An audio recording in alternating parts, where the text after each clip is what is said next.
Olá! No mundo dos negócios, a gente sabe que a incerteza é a única coisa certa, não é? Mas e se fosse possível usar essa incerteza não como um problema, e sim como uma espécie de bússola? É exatamente essa a proposta da ISO 31000, e é o que a gente vai desvendar juntos hoje. E tudo começa com essa pergunta que é fundamental. Pode ser uma empresa gigante ou uma startup, não importa o setor. A questão é sempre a mesma. Como é que se consegue atingir as metas num cenário que é totalmente imprevisível? A gestão de riscos, quando guiada pela ISO 31000, oferece uma resposta bem estruturada para isso. Bom, o nosso roteiro aqui é bem direto. A gente vai começar redefinindo o que é risco, e a resposta pode até surpreender. Depois, vamos mergulhar nos princípios, na estrutura e no processo, que são o coração da norma. E para fechar, o mais importante de tudo, como é que isso tudo se conecta com a criação de valor? Vamos lá? Certo, nossa primeira parada, e aqui a gente já começa com uma surpresa. Vamos precisar repensar o que a palavra risco significa de verdade. A norma define risco de um jeito muito específico: o efeito da incerteza nos objetivos. Presta atenção na palavra-chave aqui: efeito. Normalmente, a gente já pensa em efeito negativo, em problema, né? Mas a ISO 31000 nos mostra que um efeito é simplesmente um desvio do que era esperado. E esse desvio, bom, ele pode ser negativo, claro, mas também pode ser positivo. E é aqui que a mentalidade vira a chave. Gerenciar riscos não é só sobre se defender de ameaças ou evitar perdas. É também sobre estar de olho nas oportunidades que a incerteza pode trazer. É sobre ter agilidade para capturar um ganho que não estava no radar ou explorar um caminho novo que de repente se abriu. E para colocar tudo isso em prática, a ISO 31000 se apoia nesses 3 pilares aí. Dá para pensar assim, ó. Os princípios são a mentalidade, a cultura. A estrutura é o sistema que instala essa mentalidade na empresa. E o processo é a ação, o dia a dia. Um não funciona sem o outro, eles estão totalmente conectados. Então vamos começar pela base de tudo, os princípios. Eles são como o DNA, sabe? A cultura que é necessária para que a gestão de riscos funcione de verdade e traga valor real.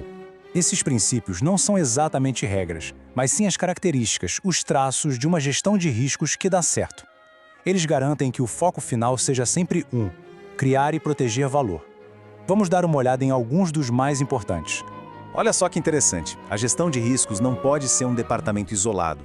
Ela tem que estar integrada em tudo. Ela também não é uma receita de golo, tem que ser personalizada para cada organização. E não é algo estático, parado no tempo. Ela precisa ser dinâmica, inclusiva e está sempre buscando a melhoria contínua. Agora, vamos para a estrutura. Se os princípios são a mentalidade, a estrutura é como se fosse o sistema operacional que faz essa mentalidade rodar na prática, integrando a gestão de riscos em toda a governança da empresa. Essa estrutura é um ciclo que está sempre se aprimorando, mas repara no que está bem no centro, alimentando tudo: a liderança. Pois é, sem o comprometimento de quem está no topo, definindo a direção e garantindo os recursos, essa roda simplesmente para de girar. E esse ciclo se desenrola em passos bem claros. A liderança dá o pontapé inicial, a gestão de riscos é integrada na estratégia, um sistema é desenhado e implementado, os resultados são avaliados e, com base nisso tudo, o processo é melhorado. É um ciclo que, idealmente, nunca para. E, finalmente, chegamos ao processo. Se a estrutura nos diz onde e quem, o processo é o como. É o passo a passo, o plano de ação para lidar com riscos específicos no dia a dia da operação. Este fluxograma mostra o processo em ação. Pode até parecer complexo, mas na verdade é uma jornada bem lógica que depende de comunicação e monitoramento o tempo todo. O coração de tudo, no entanto, está naquela sequência central, que a gente vai ver agora. O núcleo do processo está aqui. Primeiro, a gente identifica o que pode acontecer. Depois, a gente analisa qual a chance de acontecer e qual seria o impacto. Em seguida, a avaliação. Quais desses riscos merecem atenção imediata? E por fim, a gente define o tratamento. Ok, o que vamos fazer a respeito disso? Depois de passar por princípios, estrutura e processo, a gente chega na pergunta mais importante: por que fazer tudo isso? Qual é o grande objetivo por trás da ISO 31000? E a resposta vem da própria norma e ela é simples e muito poderosa.